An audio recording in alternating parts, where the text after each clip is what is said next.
Olá, pessoas! Sejam todos muito bem-vindos a mais um Alchenics.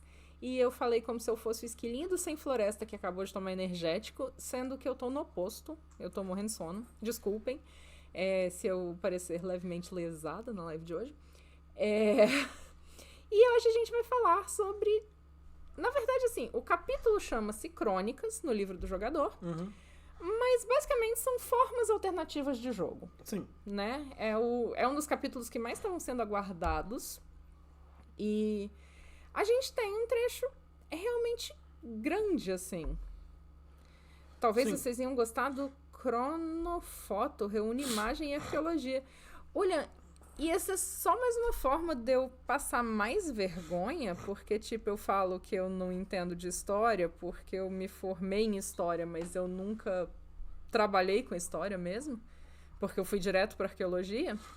Só que daí, se você me coloca pra jogar um jogo de arqueologia, eu vou passar vergonha igual, e daí eu não vou nem ter minha desculpa mais, Não vai ter entendeu? desculpa esfarrapada mais. Mas eu conheço a arqueologia brasileira. Uhum. Pronto, mais uma desculpa, Falta. tá vendo? É pra adivinhar o ano exato que a foto que aparece foi tirada. Nossa, a gente vai Nossa, isso é acertar várias. interessante. Nossa, isso parece impossível. Parece impossível, mas isso pelo menos tem a ver com a história da fotografia. A história da fotografia talvez eu não seja tão ruim assim. É mais recente. É mais também, recente, eu menos estudei anos, isso. né? É menos possibilidade do que eu tô imaginando. Minhas talagadas de curso de fotografia são mais recentes que a minha faculdade de história, então Né? talvez eu me dê melhor nela. E daí, crônicas são vários tipos de forma de jogar, né? Na Sim. verdade, não é ideias de como estruturar ou como criar essa crônica, né? Não. E é verdade, né? Isso é um negócio que falta ainda, né? Que não tá feito, né? Então, eu não me lembro de tudo que tem no livro do jogador, mas de cabeça não. Não, eu acho que não. E, tipo, no livro básico tem algo do tipo, como criar sua Mas é algo cidade, bem não sei o que, mas é bem simplificado, resumido. né? Não tem como, não cabe, né? Tipo, é um negócio que seria tipo 40, 50 páginas pra escrever bem descrito, né?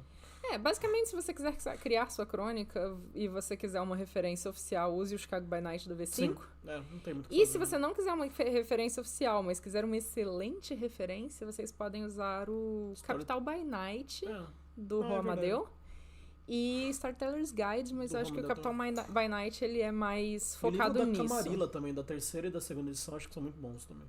Eles têm ideias legais. Eles têm como construir uma cidade. Que inclusive é algo que a gente podia trazer também, eventualmente, podia. né? Sim. Então vamos lá pra Crônicas, que a gente vamos se lá. perdeu já. Crônicas, ele tem uma introduçãozinha que, tipo, resume mais ou menos o que o capítulo fala.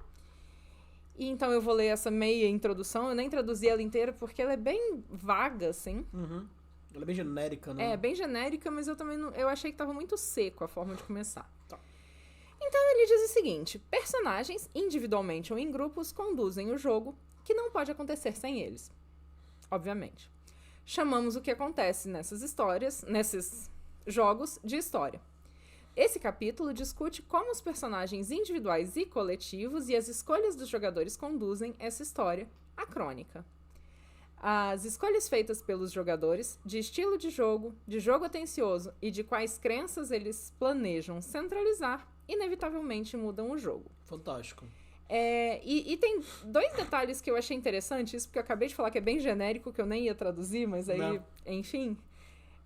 O primeiro é que, talvez seja porque eu li isso antes de ler o restante do texto, obviamente, né, porque tá em ordem.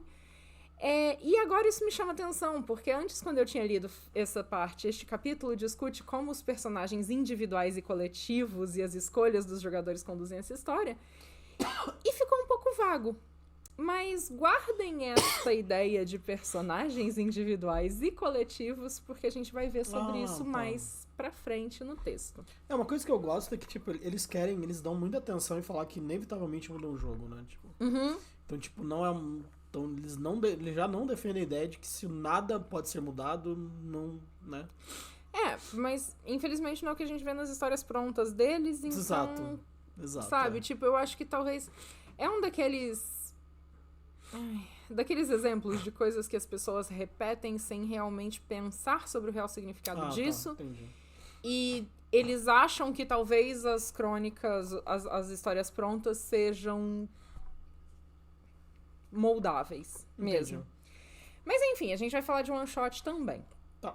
Outra coisa que eu acho legal é que eles falam das escolhas feitas, o estilo de jogo e jogo atencioso, além do que as pessoas envolvidas planejam centralizar na crônica e que isso vai mudar o jogo. E eu acho muito legal eles reforçarem a questão do jogo cuidadoso na introdução, do jogo atencioso.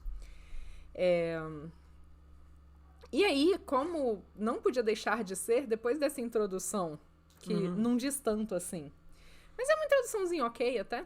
Tem um quadrinho. Tem um quadrinho. Sabe, aquele quadrinho, aquela coisa que, assim, na última live eu derramei todo o meu amor, admiração e felicidade pela existência dos quadrinhos. Se você tá vendo isso fora de ordem, foi na live sobre a Fúria. Sobre as mecânicas da Fúria, no W5. Entra um quadrinho, e esse quadrinho, ele corta completamente, ele meio que quebra tudo que tá escrito no resto, assim. Porque ele não se encaixa em lugar nenhum mesmo. Mas o que tá escrito nele é útil. Falando sobre o uso do uma vez por sessão. E dando uma sugestão de como lidar com isso. Escreva cada regra ou evento que afeta seu personagem de forma boa ou ruim, uma vez por sessão. Que afeta uma vez por sessão. Em um cartão de nota ou poste um ícone em uma janela de bate-papo para isso. Quando isso acontecer, vire o cartão de nota ou exclua o ícone, e isso pode ajudar você e o narrador a acompanhar esses elementos. Sim. Eu achei legal. Eu acho que é os desejos, né? Acho que tipo, entra os desejos nisso, né? Entra desejos, entra tipo lore sheet, que tem muito isso, de uma vez por sessão, você pode ganhar tantos dados em alguma coisa. Então, tipo, mantenha um trackerzinho visual, é a sugestão que eles dão. É muito boa mesmo. E é legal porque daí eles já falam de você fazer isso, sei lá, com um post-it, né, que é o cartãozinho de nota, ou com um ícone, porque eles já estão incluindo a questão do jogo virtual. Sim. E esse capítulo fala muito sobre jogo virtual, eu acho que talvez a gente não entre nisso hoje, porque é um capítulo meio longo. Sim. E daí ele passa para o que o capítulo realmente quer falar, que é sobre mais formas de jogo. Sim. Vampiro à Máscara começou originalmente como um RPG de mesa. Tradicionalmente, isso significa jogadores e um narrador sentado ao redor de uma mesa, narrando tanto a história quanto o diálogo de seus personagens e rolando dados para resolver as ações dos personagens. Por décadas, essa foi a forma padrão de jogar todos os RPGs, e muitas pessoas ainda preferem esse estilo a qualquer outro. Eu prefiro também. Eu prefiro, mas eu não sou particularmente avessa ao jogo online. Pra mim causa uma estranhezazinha, incrivelmente. É engraçado, né? Sim, e mudam também, tipo, as formas de você trazer drama pra história, sabe? Eu acho que foi, eu não sei se foi no Malk Talk ou se foi no Elísio Brasil, que o Samuca tava aqui. E eu acho que foi com o Samuca mesmo, que a gente tava comentando sobre, tipo, você faz um silêncio dramático e aí os seus jogadores viram e falam assim, mestre, seu microfone mutou, ou, tipo, sua voz falhou, você caiu, sabe? Então, tipo... Quebra totalmente a imersão, né? Tipo, exige adaptação. E eu acho que isso tá muito ligado ao fato de que, tipo, é uma forma de jogo que não é todo mundo que está intimamente acostumado. Sim. Mesmo as pessoas que estão acostumadas já a jogar online há bastante tempo. Sim, é interessante isso mesmo, né? Então eu acho que é questão também de criação de uma familiaridade com o meio. Pode ser. Mas sim, eu particularmente eu gosto da mesa. Eu sou uma pessoa essencialmente analógica. Né? Tipo, eu tenho... trocentas lapiseiras. Uma coleção de lapiseiras e canetas coloridas que ficam do lado da minha mesa. Sim. Então, assim, talvez eu goste um pouco de coisas físicas, né? Eu amo dado, por mais que a gente não role dado. Sim, eu também gosto bastante. A nossa caixinha, acho que atualmente tá com 50 dados, não é isso? Eu não sei. Eu acho que é. Ouch. Eu gosto. A gente usa 50 dados? Não, a gente não usa nem 2. Mas eu adoro ter, tipo, enfiar a mão nos dados. Entendeu? Enfim, desculpa, isso foi meio estranho. Então, é sobre isso. É sobre formas alternativas. Mas mesmo nas primeiras noites de Vampiro, algumas pessoas jogavam crônicas com mais de um personagem por jogador, jogos do estilo trupe, aparentemente não tradicionais, na verdade vêm das tradições mais antigas de Vampiro. Alguns jogadores jogaram Vampiro em bares e espaços de teatro ao ar livre, com gestos de mão e boa vontade substituindo dados e grossos livros de referência. Novos tipos e formas de jogos surgiram, e é por isso que Vampiro à Máscara cobre tipos de cena, isso falando sobre o core book, e modos alternativos de jogo. E daí isso fica nas páginas 290 a 293. A gente já falou sobre isso e o vídeo tá na vermelhinha, sobre tipos de cena e estilos de jogo. E basicamente eles dividem tipos de cena em 3, que é destaque, abstraída e interlúdio, né, que são as formas de você dar ênfase ou fazer o jogo fluir. E os modos alternativos de narração, que é estilo livre, livre direcionado, livre pontuado e baseado em dados. Tá? Essa seção pega essa cobertura e a estende para muitas outras formas de jogo. Eles estão falando de LARP também aí, na verdade. Eles estão falando... aqui em cima tudo, eles estão falando de estilo trupe, de LARP, de tudo. Narrativa compartilhada de uma forma bem, né, tipo, diferente do que a gente vê como narrativa compartilhada hoje em dia. Mas é isso, tipo, o que eles querem dizer não existe nada de realmente novo e vocês só estão descobrindo isso agora, mas isso já existe na origem. Sempre, né? E aí? LARP é tipo um negócio que é interessante mesmo. Sim. E é engraçado, porque LARP não daria pra jogar online, né? LARP é muito mais difícil jogando online, né? Tem formas de... na parte de jogos online ele fala um pouco sobre... Nossa, que parece realmente difícil jogar LARP online, tipo... Sim. Mas sim. Muito estranho, E aqui, eles começam falando com one-shots. Ótimo. Né? Nem todo jogo de vampiro precisa ser um épico de vários andares ou uma crônica com C maiúsculo. Ainda hoje, muitos jogadores experimentam pela primeira vez o RPG em jogos de uma única sessão ou de uma história única. Jogos de convenção e casa mal-assombrada ou outros mistérios geralmente funcionam mais suavemente com personagens pré-gerados, ajustados por uma história específica e seus desafios dramáticos. E outros desafios. Né? Isso também ajuda novos jogadores a superar os obstáculos de acidentalmente construir um personagem muito fraco ou, caso contrário, inadequado para a aventura da noite. Com jogadores mais experientes, o narrador pode apresentar versões básicas de personagens com as regras necessárias para a noite e talvez um desejo imediatamente motivador e deixar os jogadores desenvolverem ou customizarem outros poderes, vantagens e coisas do gênero. Interessante, né? Como defendem ter uma ficha feita, né? Engraçado isso mesmo. Sim. Nossa, é um negócio que, tipo, literalmente nunca eu gostei e nunca usei. Então, O desejo eu gosto. Você sabe qual é o ponto? É jogar... É a necessidade de ficha. Entende? Tá. Porque, assim, a primeira vez que a gente jogou, quando você me convenceu a jogar...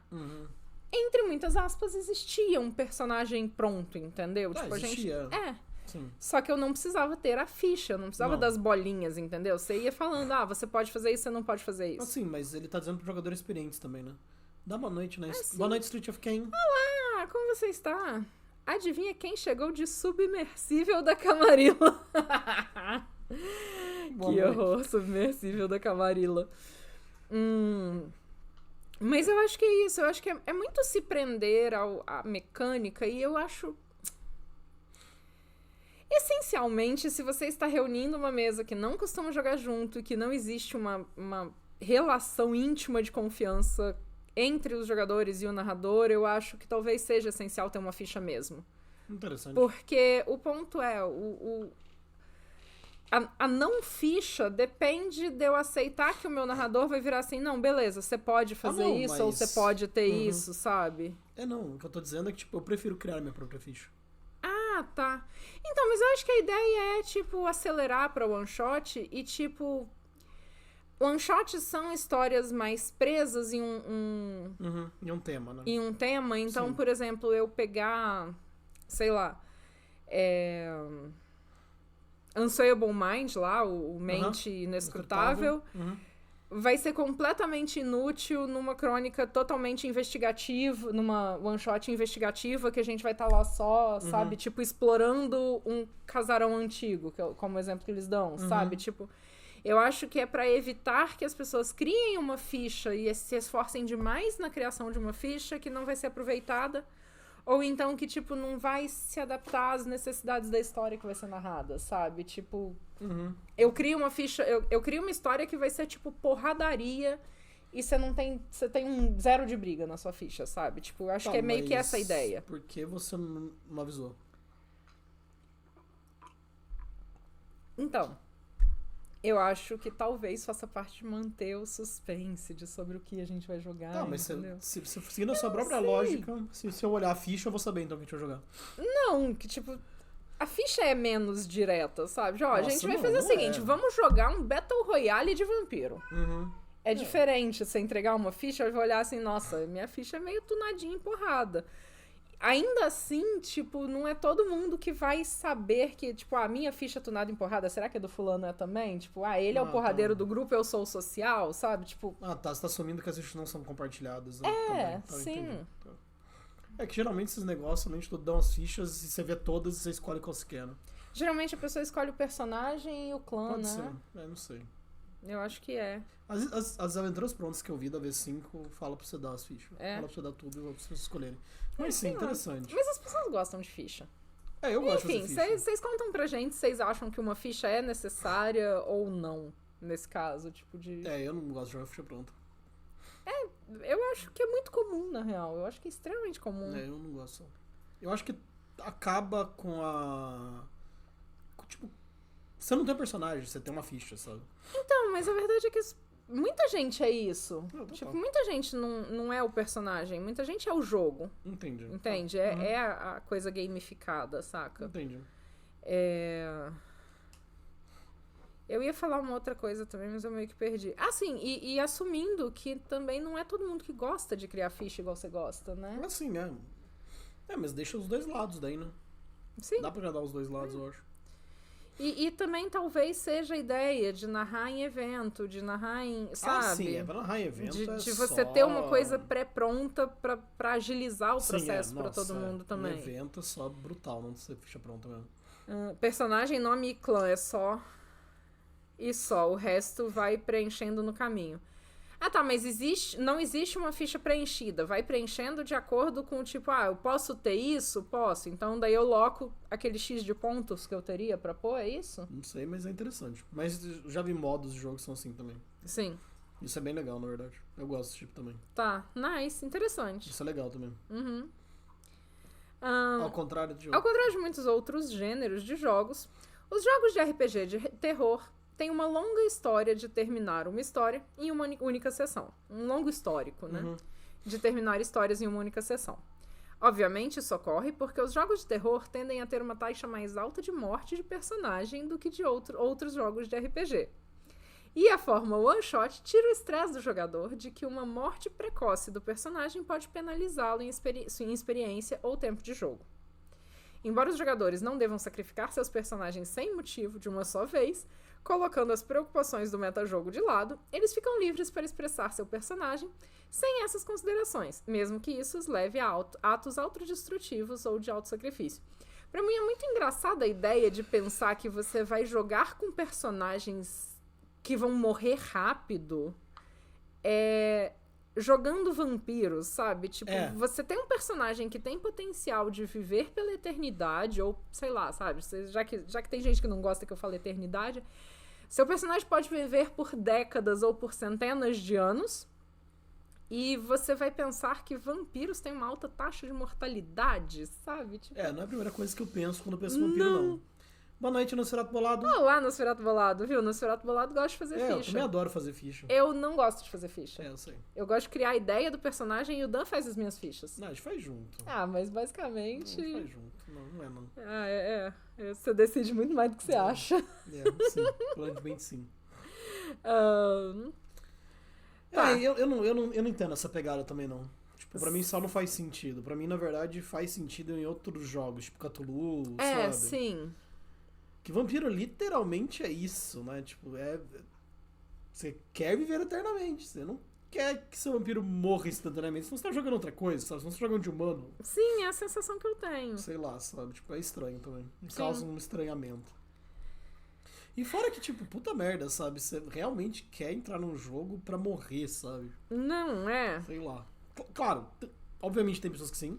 Sim, e tipo, também é entrar no jogo sem a expectativa de que seu personagem não vai morrer pelo poder do protagonismo, que isso é outra coisa que eu não gosto, sabe? Não gosto, tipo,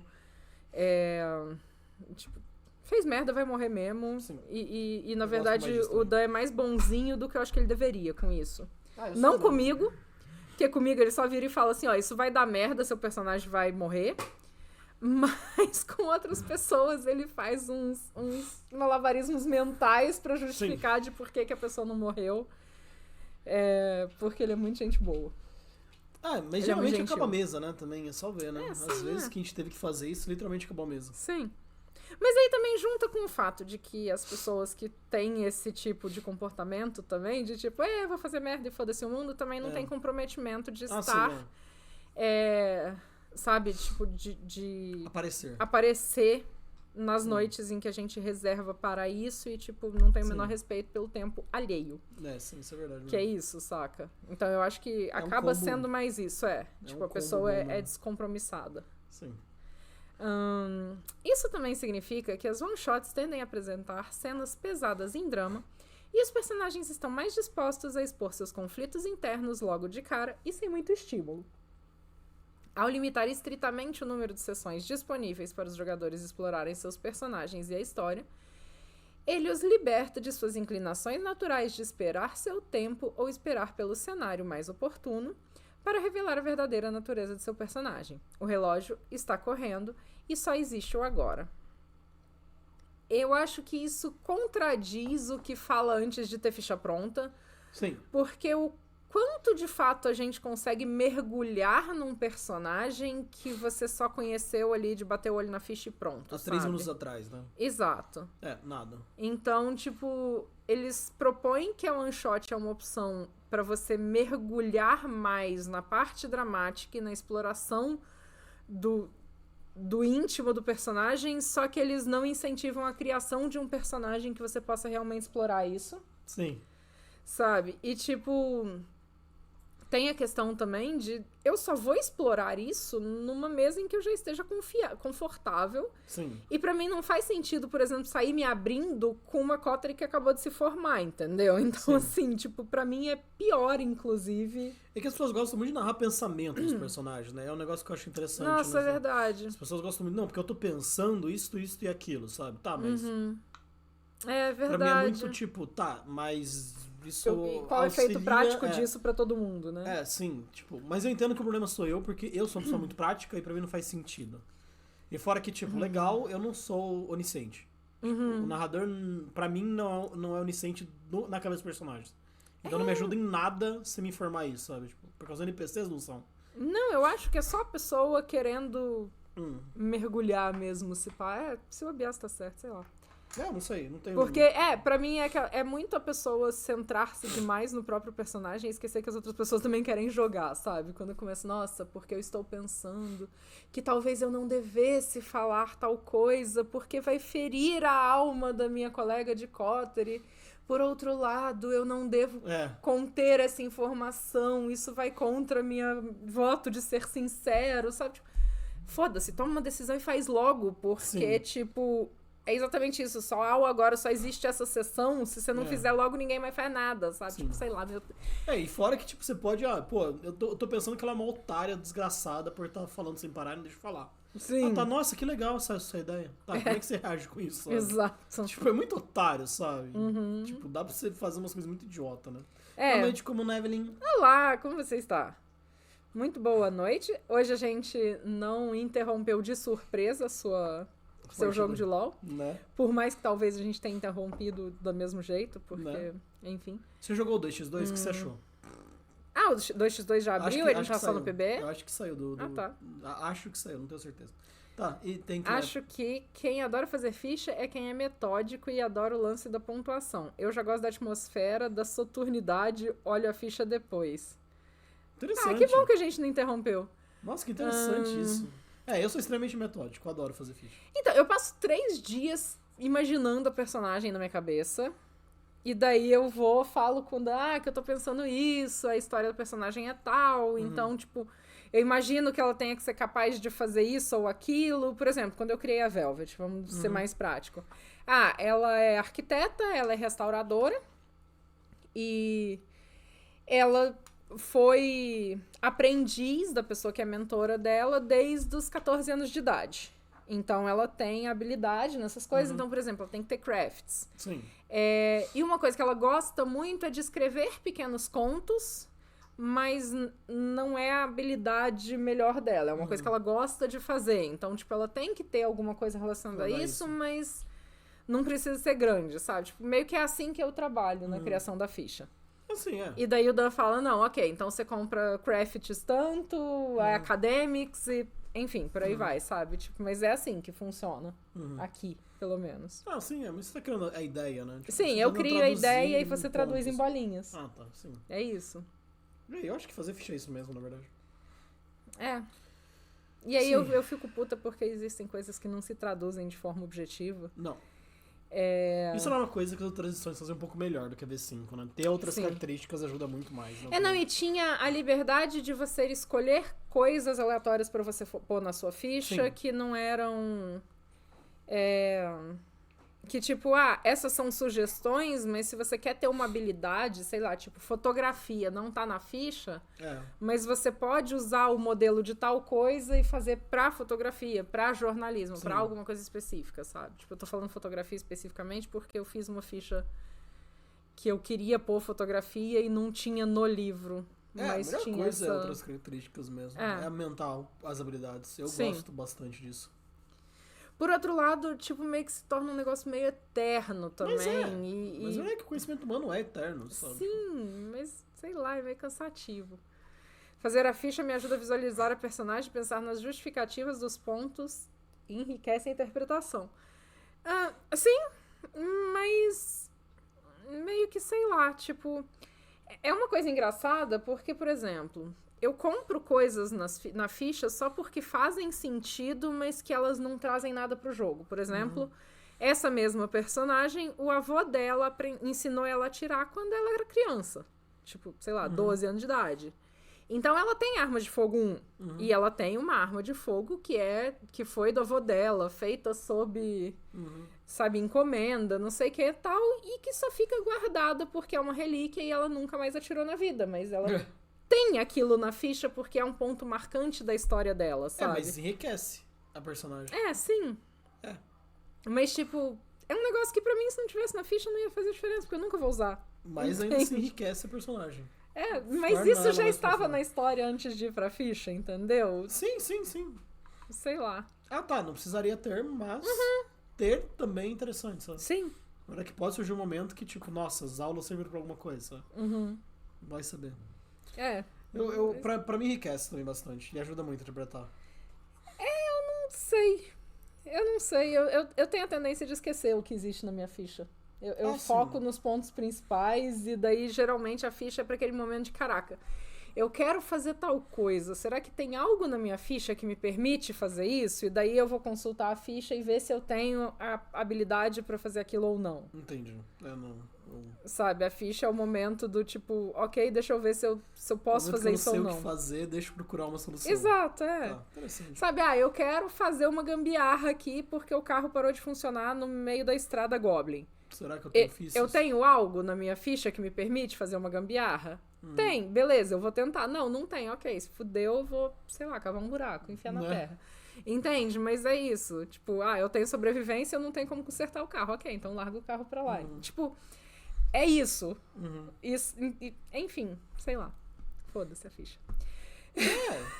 Tipo, mas enriquece. Pra mim enriquece. Sim, eu porque, entendo. tipo, você mesmo tá usando ela e tá enriquecendo seu personagem.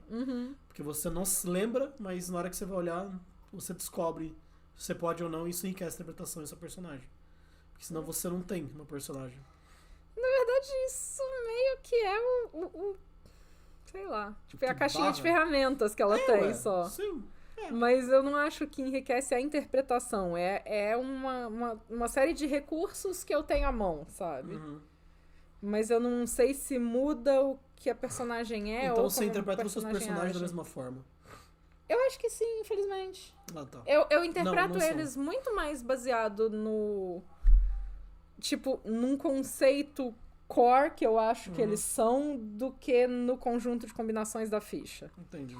E tanto que outra coisa que pra mim é muito relevante é eu nunca sei como eu vou interpretar um personagem até eu começar a mesa. Ah, tá. Eu nunca sei quais são as... Sim. Sabe, tipo, ter a ficha, olhar pra ficha, tipo... Não te ajudei em nada. Não. Interessante. Sabe? Eu crio como a personagem vai ser interpretada na hora que eu sento pra jogar. Entendi. Ou então eu escolho algo que eu quero que ela tenha e daí eu ponho aquilo na ficha. Sabe? Mas não existe... Pra mim não existe o processo da ficha me devolver a construção da personagem. Eu não sinto isso, pelo menos. Entendi.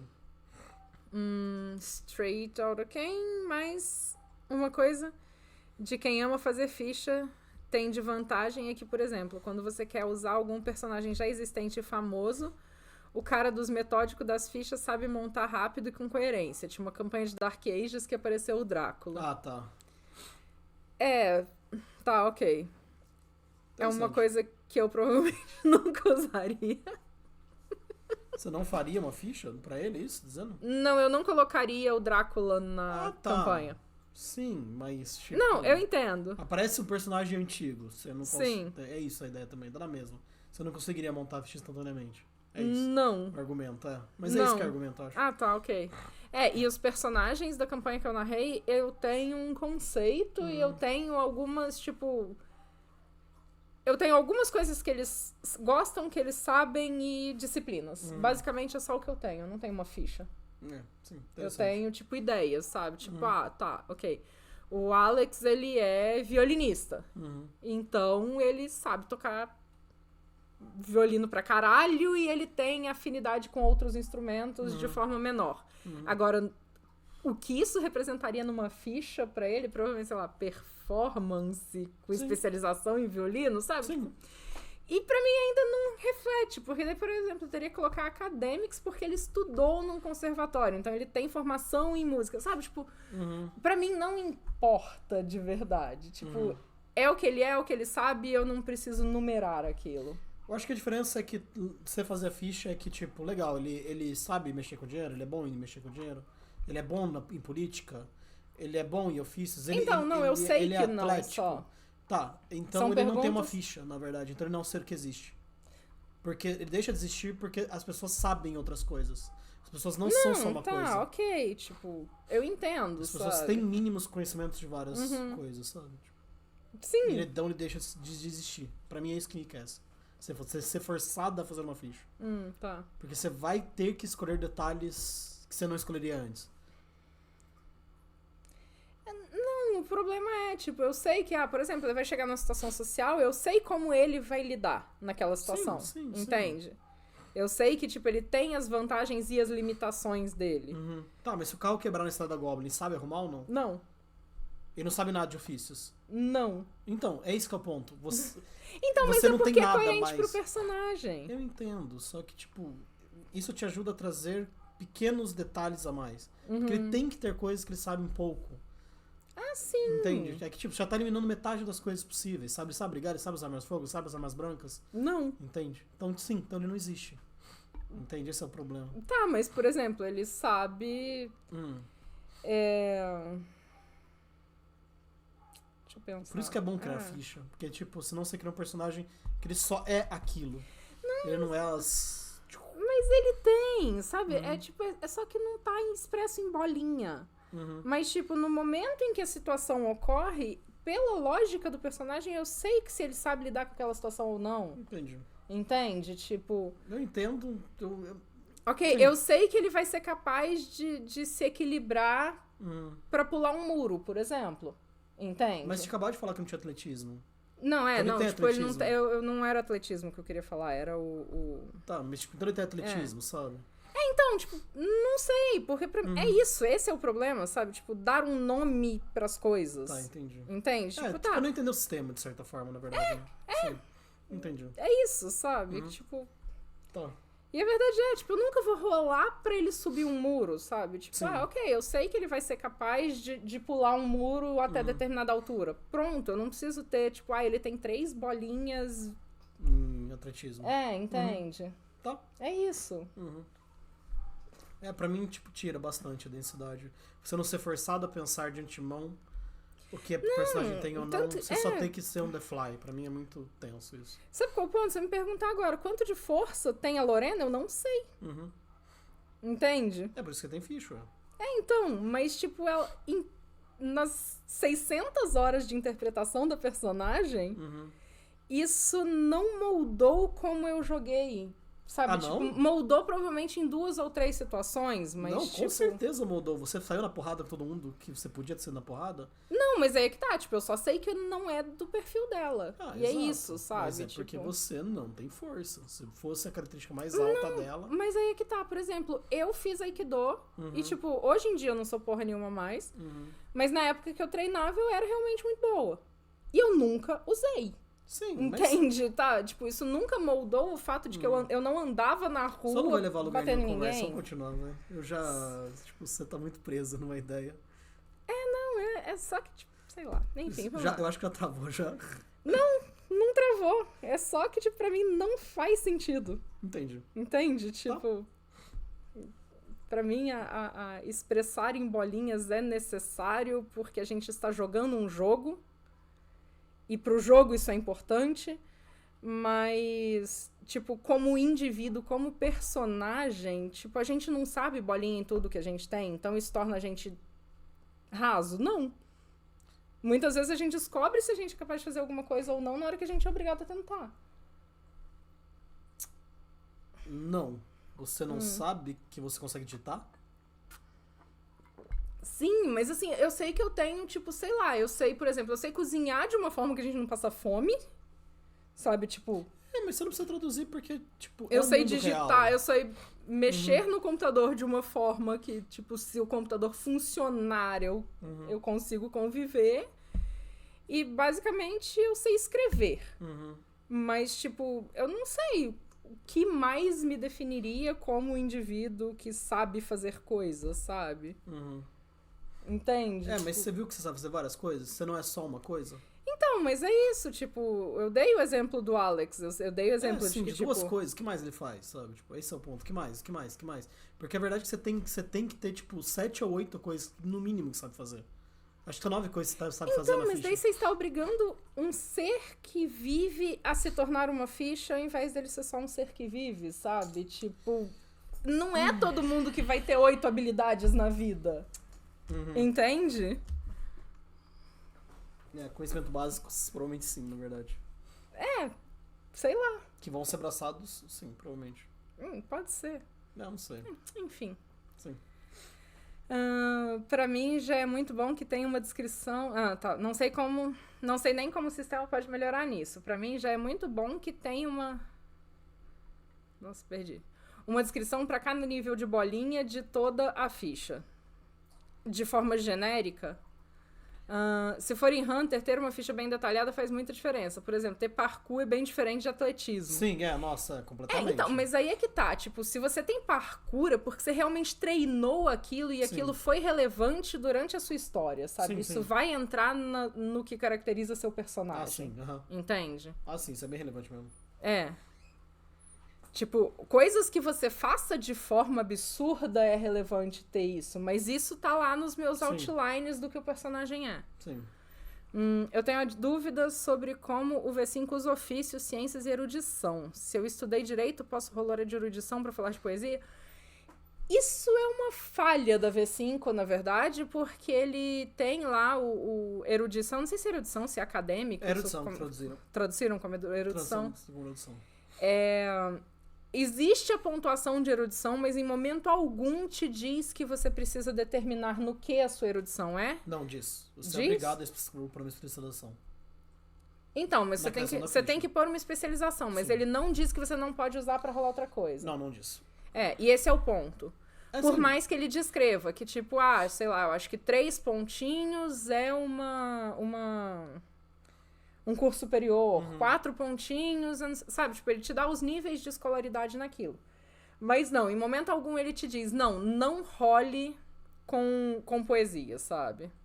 Sim, eu também entendo desse jeito.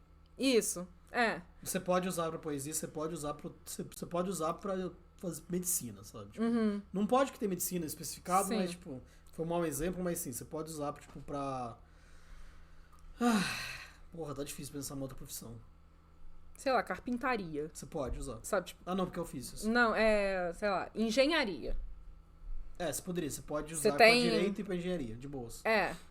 Performance de canto pra dançar balé. Pode. Sim, exato, não é especificado. Sim, e é uma coisa que é uma falha crítica, né? Que a gente define quando a gente vai jogar. Por exemplo, a minha personagem, ela tem lá acadêmicos 4 em arquitetura. Sim. Em hipótese alguma, ela vai ser capaz de usar isso numa rolagem de direito, de política, sabe? Tipo, que é outra coisa que eu acho muito zoada, porque assim, eles dividem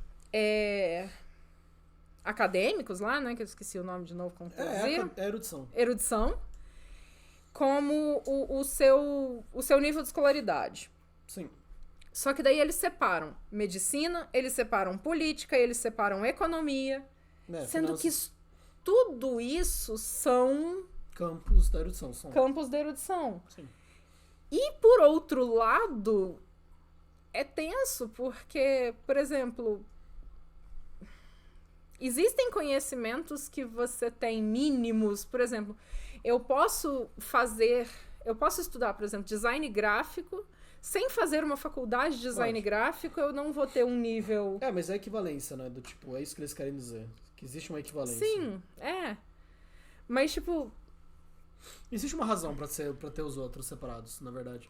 Que é que precisava de ponto pra pôr em conhecimentos. Sim. Porque não tem coisa suficiente. Sim. Pra mim é muito tenso. Tipo, ou você, tipo, abre a árvore de verdade, ou você fecha ela em acadêmicos e daí você especifica o que a pessoa tem. Eu acho como Evelyn é ótimo, na verdade. Eu uso assim, erudição é humanas, ciências é exatas da natureza e biológicas, medicina é corpo humano e finanças é contábeis. Nossa, interessante. Resolve o problema. Resolve bastante. Sim. Mas daí você teria que ter finanças pra ter arquitetura ou erudição, né? Então, você teria que... também, onde tá isso, Porque, por exemplo, a arquitetura tipo, existe uma zoeira que, tipo, arquitetura é o único curso de humanas que tá na grade de exatas, né? Então, tipo, teologia, erudição ou ocultismo? É que ocultismo é pra coisas ocultas do... Não é. Não? Não é. Porque o que eu... Assim, mas não.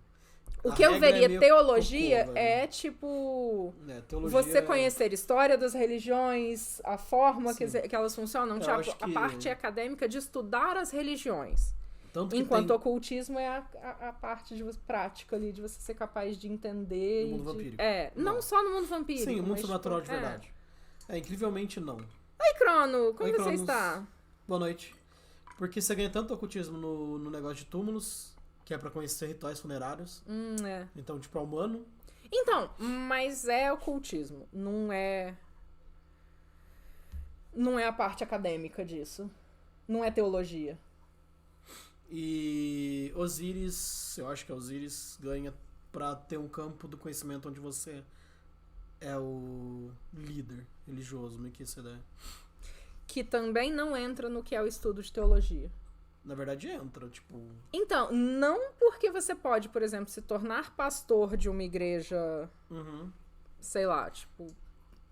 Tô pegando um exemplo prático que eu conheço.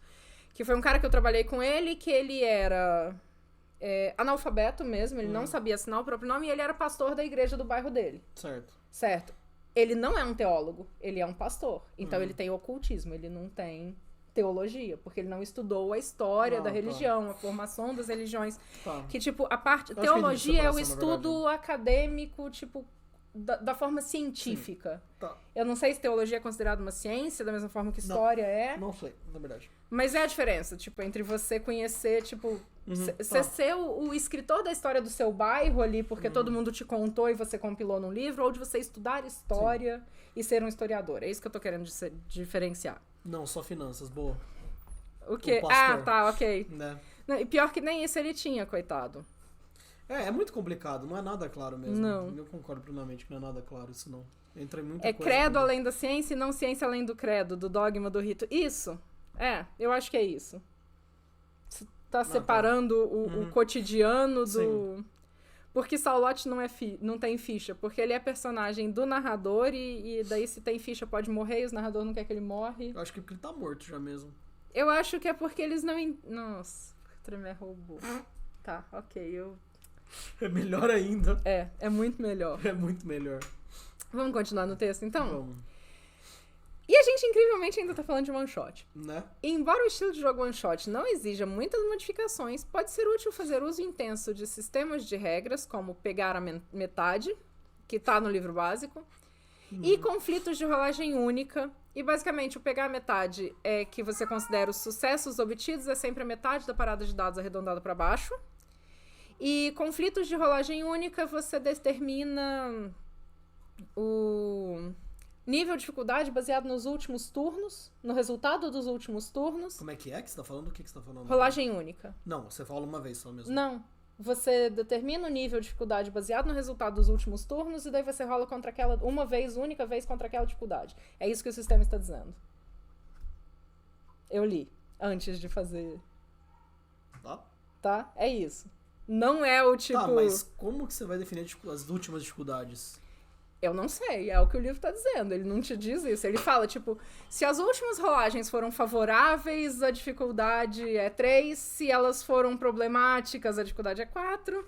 E se elas foram extremamente difíceis, ela... Entende? Você vai rolar contra a dificuldade 5, porque, tipo, você vai usar baseado nisso.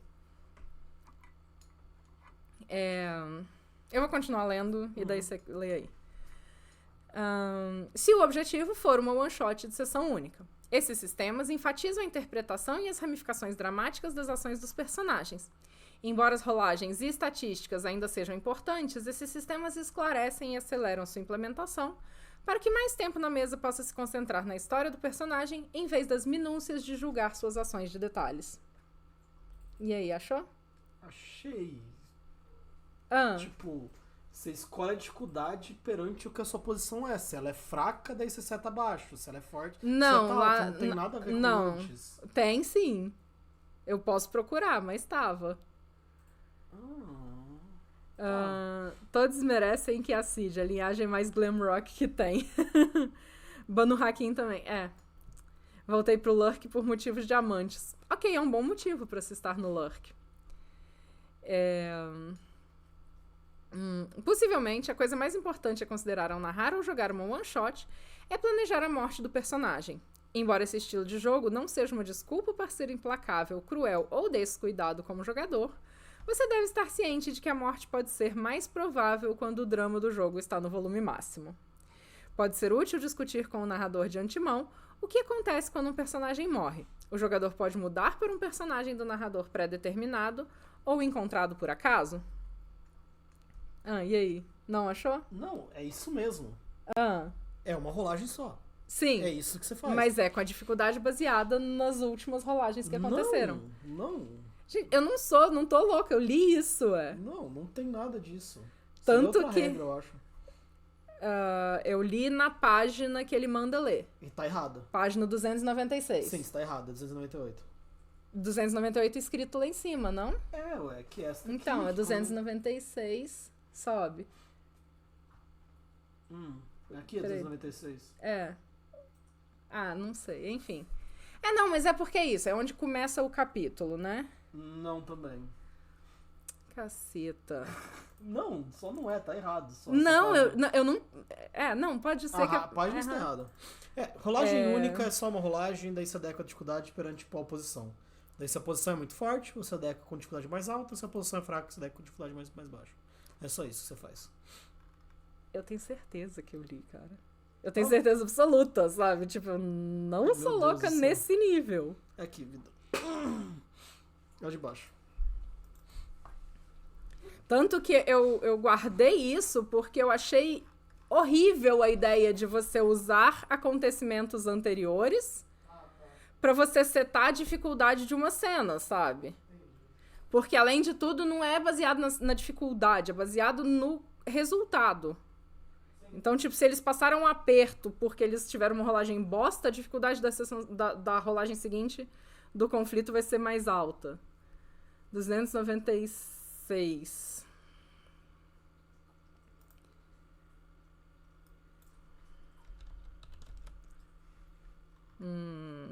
Séries de teste, teste em cascata, teste estendido... Cadê?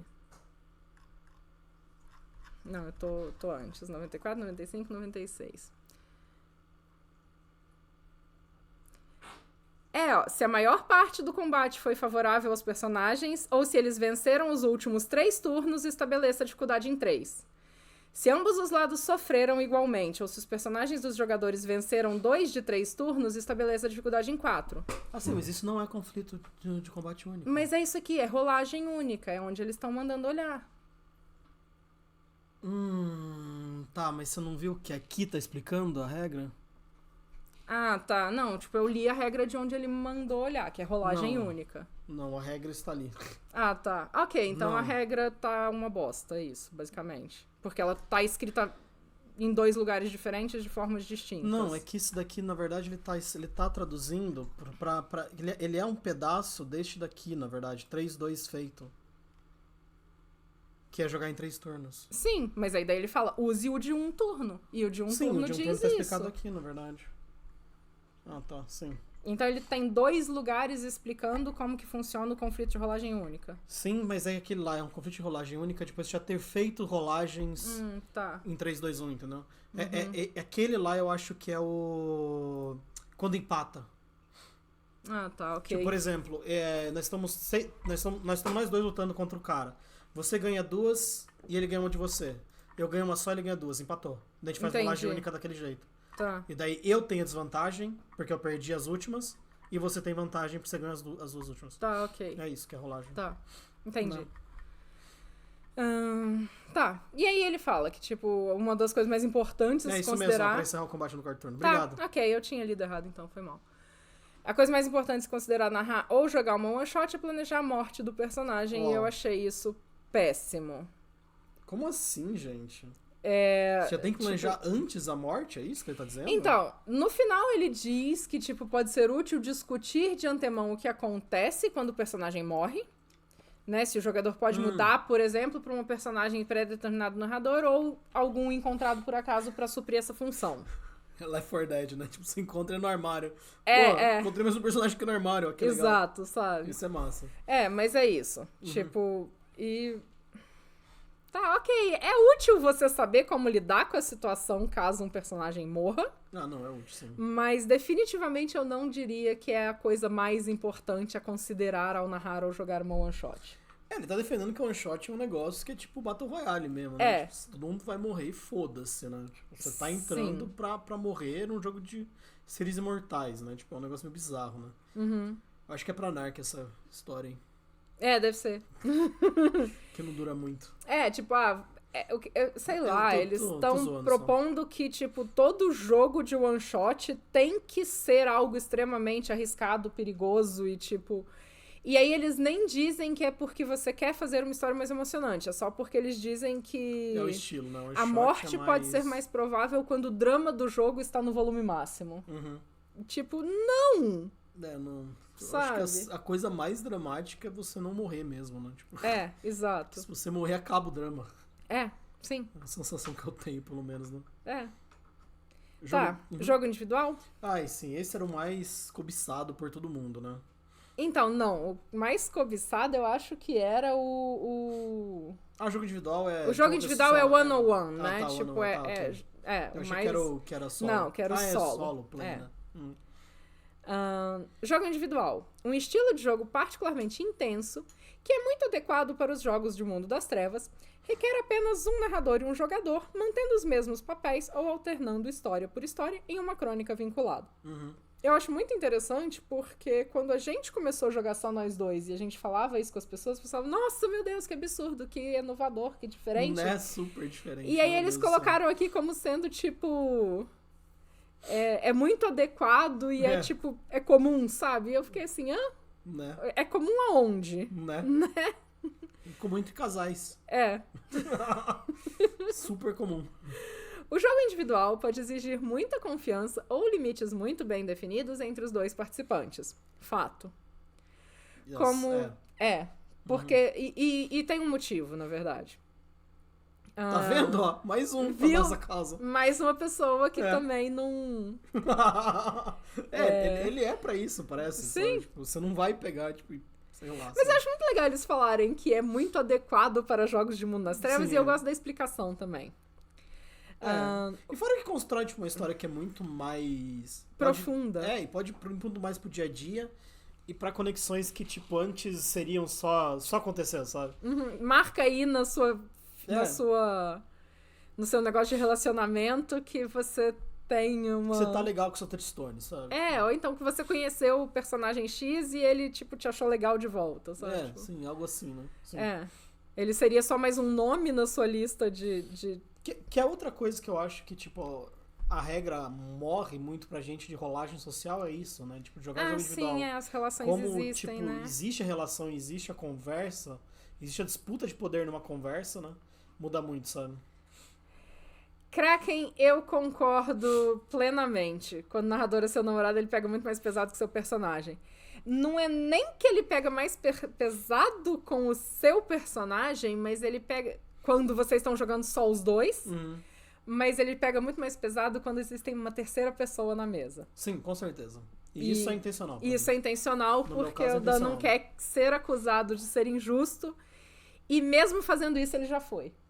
Sim, mesmo sendo injusto, eu sou acusado do contrário, que eu tô defendendo demais. Exato. Mesmo fazendo coisas injustas. Sim. Tipo, obviamente injustas. Exato. Sim, isso é engraçado mesmo.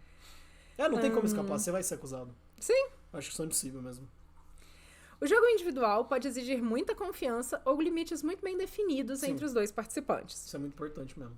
Como tanto o jogador quanto o narrador não têm folga um do outro, suas escolhas no jogo parecem imediatamente pessoais de uma forma que grupos em jogos em grupos maiores podem evitar. Não ter folga, né? Tipo, ter escolha, né? Tipo, não ter folga é foda. Mas é isso. Tipo, você não tem aquele espaço você de, não tipo... tem como respirar, né? Tipo, conversa de dois NPC, de dois personagens jogador, né? Não, eu acho que é o que ele fala de, tipo, algo pode parecer muito mais pessoal, porque, tipo... Não é que o príncipe tá sendo filho da puta com 5 membros da sua coterie. É com você, né? O príncipe tá sendo filho da puta com você, sim, sabe? Pode ser, isso é verdade. E isso é uma coisa que você fala, que você tem dificuldade em interpretar personagens que são muito otários. Eu tenho dificuldade. Mas eu tenho dificuldade de estar em grupos grandes, eu tenho dificuldade. Sim. Mas é menos difícil porque você pode tratar de uma forma genérica também. Vocês são tudo uns bostinha recém-abraçados, eu não vou dar atenção pra vocês. Mas... Ao invés de, tipo, não vou te receber, sabe? Tipo, são idiotas. Não, tipo, eu sou muito... Eu sou muito dozinha. Isso coloca um foco constante em um jogador, que nunca pode respirar enquanto os outros agem, e o narrador, por seu lado, não pode usar a discussão entre dois jogadores ou interpretação como uma oportunidade para se afastar e improvisar o próximo ato. Isso é uma coisa que eu sinto falta, mas é uma coisa que pra você é terrível, né? Tipo, pra você é bom não poder respirar enquanto os outros agem, né? Sim. Você odeia esperar os outros agir também. Sim. Como Nevelyn, nós estamos no... Livro do Jogador. Essa tradução é nossa. Não existe tradução dele ainda, né? Sim. É uma tradução... Inclusive, é uma tradução levemente porca, porque... Tipo, eu não tô fazendo isso pra publicar, então, assim, muitas vezes eu acabo escrevendo e eu mudo na hora de falar aqui com vocês, porque eu percebo que a minha escrita ficou meio atravessada. Mas o Dan tá achando a página onde isso está para você. Pra baixo. Aí. Página 197. É 7, não é 2? É 7. É 7, 197. 197 do Guia do Jogador. Do Player's Guide da quinta edição de Vampiro à Máscara. Sim. E é isso, né? Tipo, o jogo ele tá rolando o tempo todo. O narrador, ele acaba tendo que interpretar, tipo... trocentos NPCs. Vários NPCs, inclusive conversas entre NPCs. É a pior parte. Sempre foi. Conversa entre NPCs é um negócio que pra mim é uma tortura, velho. Sim. Eu odeio fazer, tipo... 2 sabe? Mas, tipo, faz 5 conversando. Meu Deus do céu. Pra mim é terrorismo. E você não faz ideia do quão bem você faz isso. É que geralmente eu scripto, né? Tipo, eu tenho que ter scriptado. Mas é um problema que eu já tenho que ter todas as conversas scriptadas. Então, tipo, isso piora as coisas. Quando são 5 NPCs e tem o personagem que eu não sei como vai reagir, é muito difícil pra mim reagir como os NPCs dessa forma. Sim, que são vários. Eu também não gosto de conversar sozinho. É horrível. Não, é complicado mesmo. Meu Deus. Acho muito divertido quando o narrador faz isso. Né? Porque não é no nosso que tá entrando, assim, na base do álcool gel. Né? Nossa, é muito Mas eu também tenso. acho muito divertido. Gente, eu amo quando o Dan faz aquelas, tipo... Aquelas cutscenes, sabe? Sim, que, tipo, o personagem só tá de fora assistindo e ela vê, tipo, toda aquela... Movimentação, né? Rolando e ela só tá lá escondidinha no canto dela. Teve uma cena que, tipo... a minha personagem acaba conseguindo ir assistir uma reunião da Primigene da cidade, porque alguém resolve que, tipo, poxa, ok, você quer entrar lá ofuscada, eu te levo, sabe? E é muito divertido, porque... Não é caos. E aí o Dan se ferra interpretando o príncipe, o braço direito do príncipe, mais 6 membros da Primigene discutindo a questão. Nossa, super divertido. Isso. Pra gente pro narrador nem tanto. No entanto... As vozinhas que a gente faz também. Eu não faço vozinhas, gente, desculpa. Nem os meus personagens. Eu também, voz. Você muda mais do que você acha que você muda. Sim, pode ser.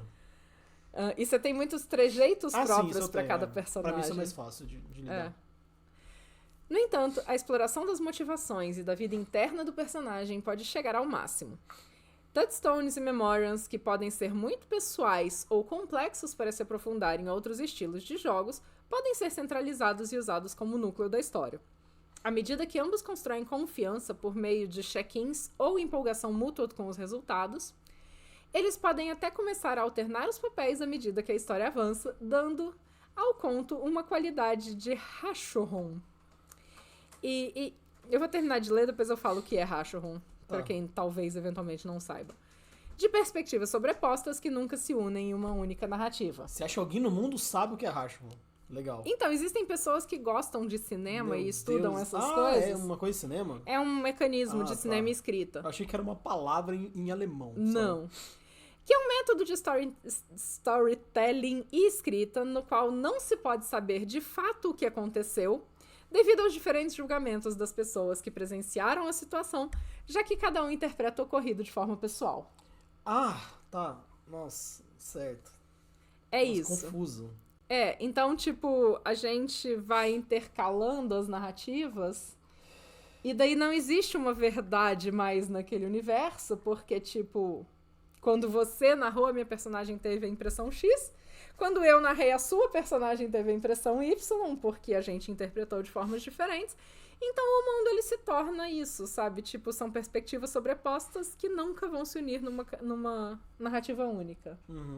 É basicamente as histórias das fofocas que rolam na cidade e ninguém tem certeza de qual é verdadeira, sabe? As lendas do Juggler. Isso eu adoro. Sim, mas não... Mas você sabe o que é o real. O mundo existe, entende? Quando você tem 2 narradores e os 2 narradores mandam no mundo, deixa de existir uma verdade. Nossa, é bem complexo mesmo, hein? Sim. Faço isso com mitos hebraicos. Não, mitos do cenário eu acho muito legal usar dessa forma.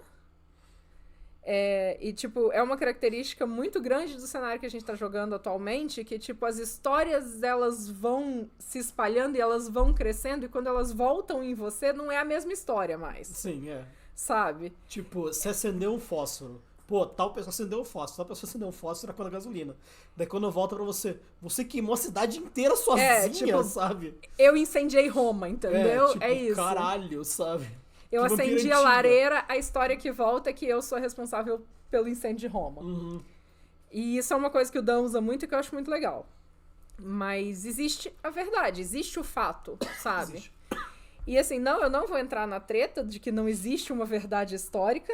Sim. E de que não existe uma verdade única sobre um fato, porque cada um interpreta de um jeito, mas a pessoa que venceu, pra ela existe uma verdade. Sim, e como narrador do mundo, você sabe o que fulano pensou, o que fulano fez e o que fulano... E a intenção do fulano. Independente de como a minha personagem interpretou ou não. Sim.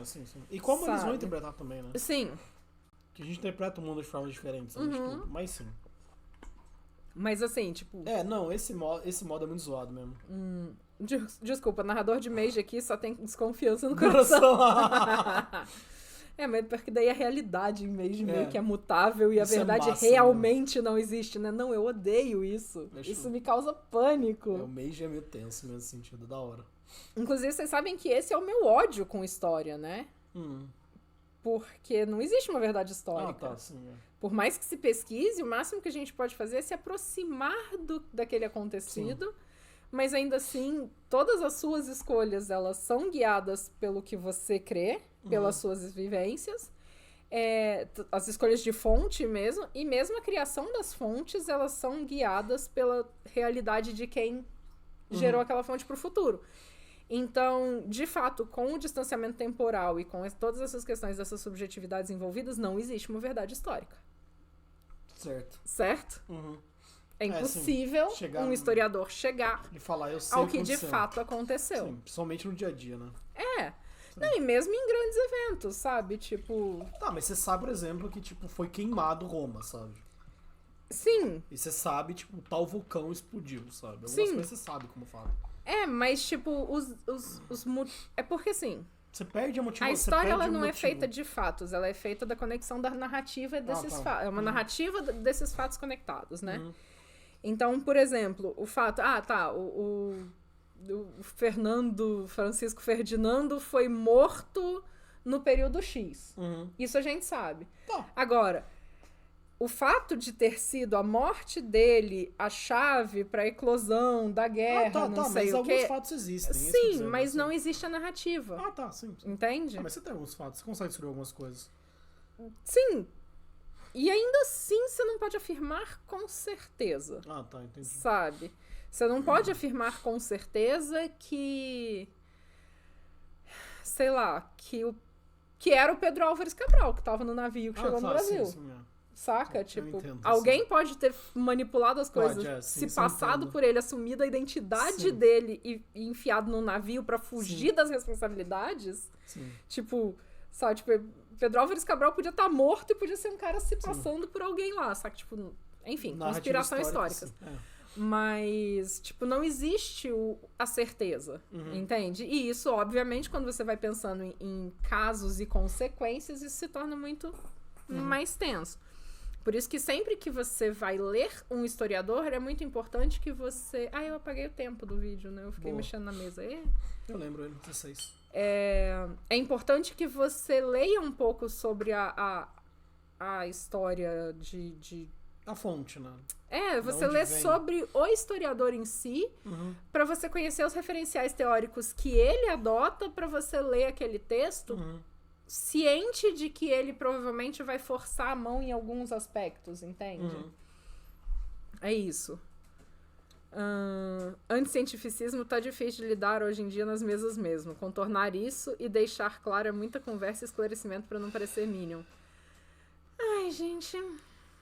Mas isso tá tão difícil na vida como um todo? Não, tipo... Internet deu voz pra todo mundo, esse é o problema. Isso é ótimo, isso é o problema. É o negócio que o Pirula fala, né? Que tipo,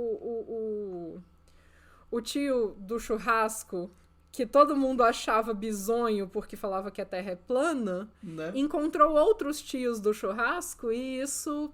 Cresceu fora de controle, né? Cresceu, sabe? Tipo, eles se sentiram validados uns nos outros. E isso é o problema. Sim. E aí a gente vê isso se repetindo em todos os cantos, né? Sim. Enfim.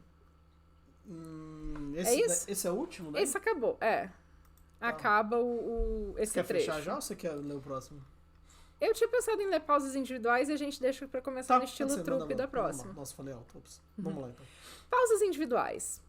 Os jogos de vampiro geralmente exploram dilemas internos e como a conexão de um personagem com seu passado e sua humanidade é transformada, danificada ou até apagada por seus desejos e circunstâncias não naturais.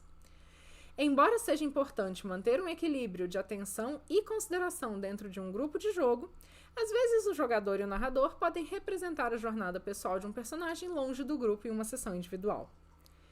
Isso pode ser tão simples quanto uma rápida sessão de 15 minutos em que o jogador conversa com o narrador adquirindo informações, ou uma nova perspectiva que apresenta a eles o dilema de se eles o compartilharão com o resto do grupo. Ou o jogador e o narrador podem planejar uma sessão de jogo completamente separada, fora da programação regular do grupo, possivelmente por chat de vídeo. Essas sessões podem explorar histórias pessoais profundas ou objetivos individuais, fortalecer a conexão do personagem com o novo touchstone, ou mergulhar em seu passado com o Memoria.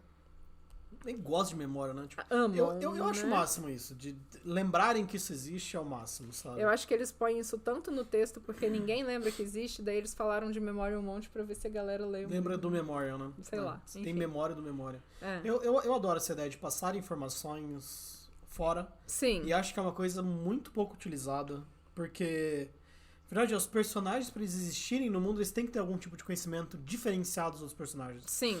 Então, tipo, você ter esse conhecimentozinho a mais, do tipo, pô, você sabe que, tipo, você já encontrou a xerife uma vez e ela foi uma otária com você, sabe? Então, tipo, você não vai querer conversar com ela porque ela foi cuzona com você, sabe? Tipo, ela te pegou fazendo um pequeno delito e ela não curte você. Mas o personagem, sei lá, como Evelyn, não. Sabe? Tipo, quando se encontraram, o personagem ajudou o xerife a resolver alguma coisa, sabe? Sim. E daí quando vocês se encontram e vai ter a conversa, faz muito mais sentido o outro personagem falar do que você falar com a xerife, sabe? Você fica, eu não quero encontrar a xerife. Não, mas vai dar bom, sabe? Vem comigo, sabe? Cria esse anticlima. Sim, mas isso você acha que precisa ser numa sessão à parte? Sim. Ou numa informação... Eu acho que sim. Acho que torna um personagem mais profundo se existem informações. É que, tipo, essa é uma informação só. Pode ter mais informação do tipo... Você... Na reunião dos Nosferatus, vocês estavam discutindo sobre os acontecimentos da cidade e um deles encontrou um cachecol perto de um porto. Entre outras várias informações que eu vou te passar. Sim. E daí quando você vai falar com outro membro da Coterie, tipo, pô, tal pessoa sumiu, sabe? Pô, vamos ver quem é, sabe? Daí vai conversar com o terceiro membro da Coterie, pô, aquela pessoa lá tal, tipo, eu lembro a roupa que ele tava ontem, e descreve a roupa, e tem o cachecol. Sim. Então vai conectando, entendeu?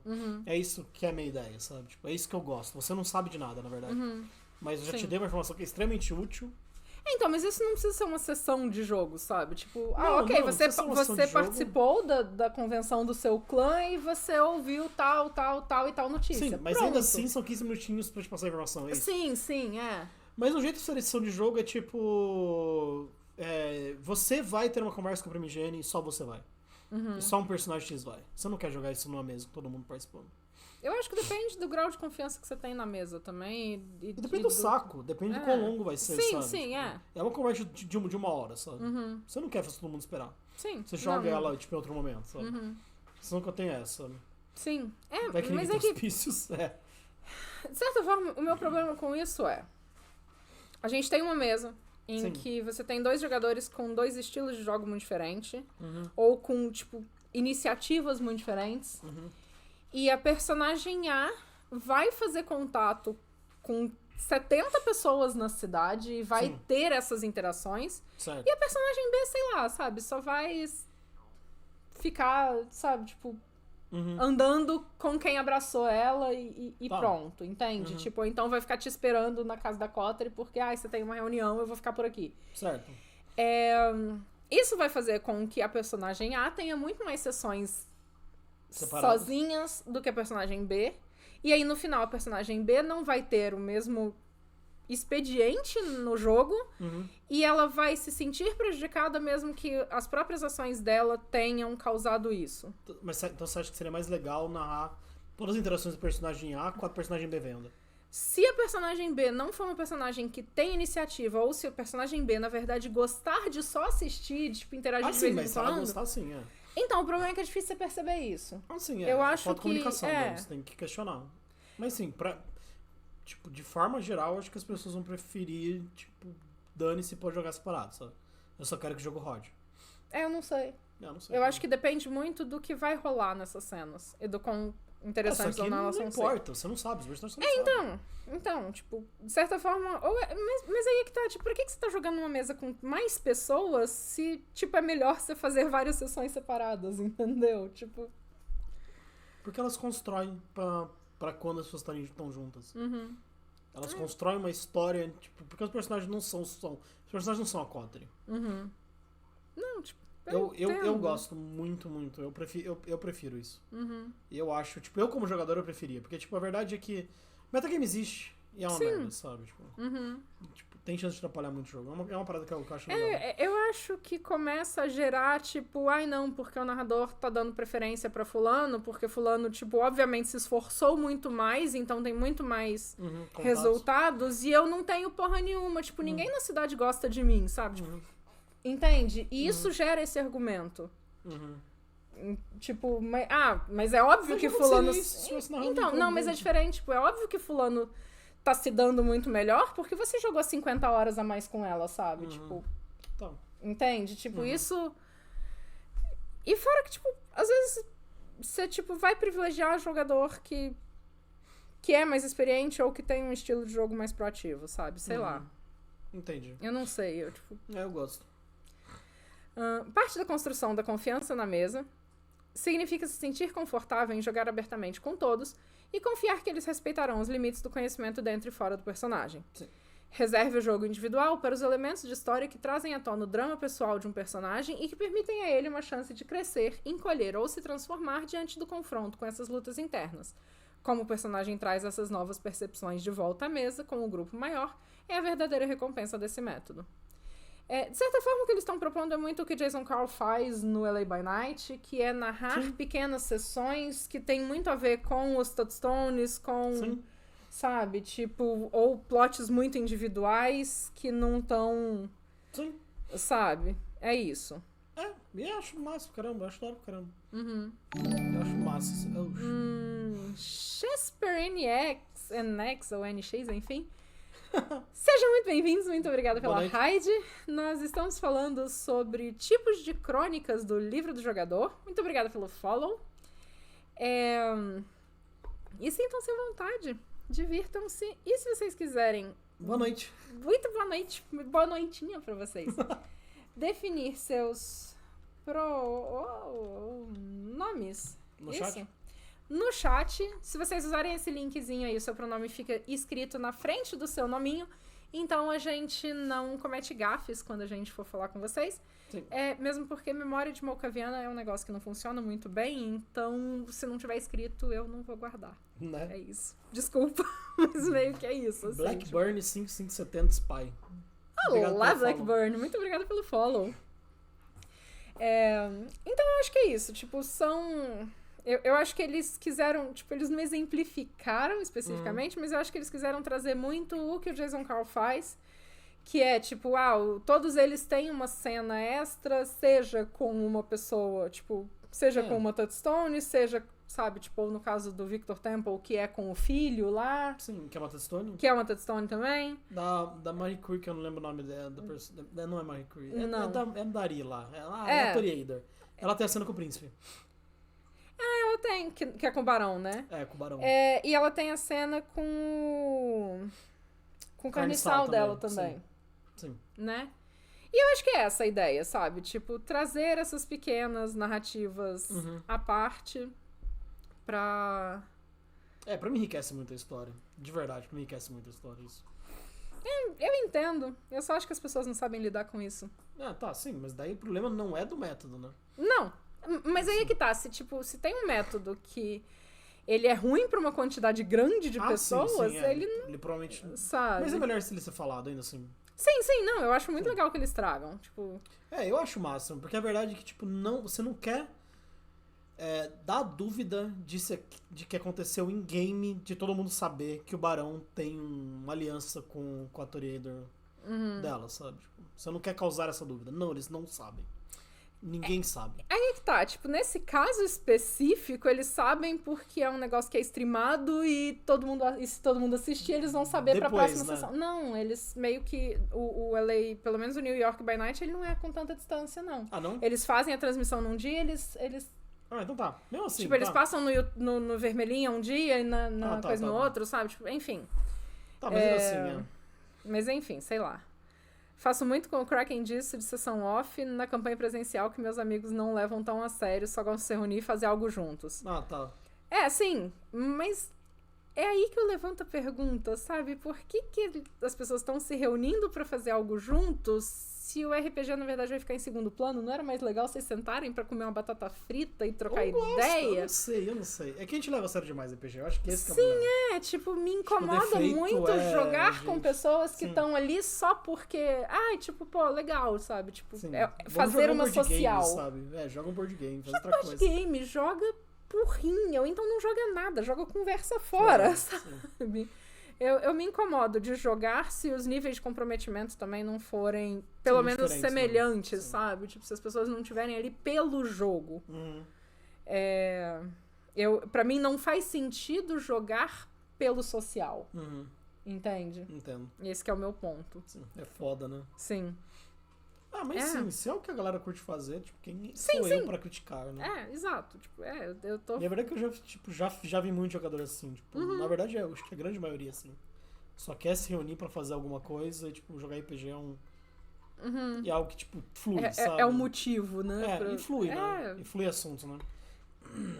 É difícil mesmo narrar, mas virou cultura do grupo deixar o RPG como uma atividade de diálogo. É interessante. Eu entendo. E tipo, mesmo. É legal que funciona pra vocês. E que cria um tema também. Existe um tema pra conversar em torno, né? De certa forma, tipo, pra mim é incômoda a ideia de, tipo, eu tô indo pra lá pra jogar, então eu quero interpretar o meu personagem, sabe? Se as outras pessoas não estão ali pra fazer o mesmo, tipo, não é uma mesa que eu vou ter vontade de jogar, sacou? Sim, entendo. Tem outras mesas mais sérias e tá tudo bem. Não, tipo, e assim, eu respeito total. Eu tô dizendo que pra mim não funciona, sabe? Não é a minha pegada. Tipo, não é sua praia, né? Ou a gente tá ali pra jogar, sim. E aí a gente vai sentar, fora, né? jogar, e aí se quiser conversar, a gente conversa depois. Ou então a gente tá ali pra trocar ideia e, pô, bora falar de RPG? Beleza, bora falar de RPG, sabe? Tipo, mas assim, tipo... Eu me incomodo demais de ficar toda hora parando. Ai, não, mas nossa, isso me lembrou tal coisa. E aí, parando mesmo, sabe? Isso é bem tenso mesmo. Nossa, é bem incômodozinho, né? Ou então, tipo, a gente tá aqui jogando e aí a outra pessoa tá lá mexendo no celular, daí você vira e fala assim, tá, e aí, fulana, o que você faz? Oi? Você pode pedir, por favor? Foi mal, eu tava respondendo uma mensagem aqui, sabe? Sim, tipo, é um negócio que é foda, mano. O celular tem que ter, antes de narrar, tem que passar com a caixinha, igual o professor, né? Tanto que quando a gente joga o meu celular, ele vai pro modo avião, né? Sim. Porque a gente grava no celular a sessão pra não ficar tendo interrupção, e 2, pra não ter... Tem interrupção, né? Sim. Que aí eu fecho os aplicativos todos, tipo, WhatsApp, essas coisas do computador, e o celular fica no modo avião, Já toco o celular no meio da sessão, tá um negócio Não, chato, é terrível. Vamos dar tchau, então? Vamos dar tchau. Pra ver minha. Sim. Pessoinhas que nos acompanham nesta inominável vermelha. Muito obrigada pela companhia de vocês. Espero que vocês tenham gostado dessa live que a gente acabou falando muito mais de caos do que dos temas especificamente. Normal. O de sempre. Façam todas aquelas coisinhas que os seus dedinhos Eu tô ruim pra fazer piada hoje, desculpa. Não que elas fossem boas de verdade. Faz todas aquelas coisinhas que vocês podem fazer aí na plataforma de like, compartilhar, curtir, comentar, etc. Sim. Compartilhe com a gente seus pensamentos a respeito de todo este caos que a gente falou hoje. E a gente se vê na próxima. Diga tchau, Lilica. Tchau, Lilicas. Tchau, Lilica.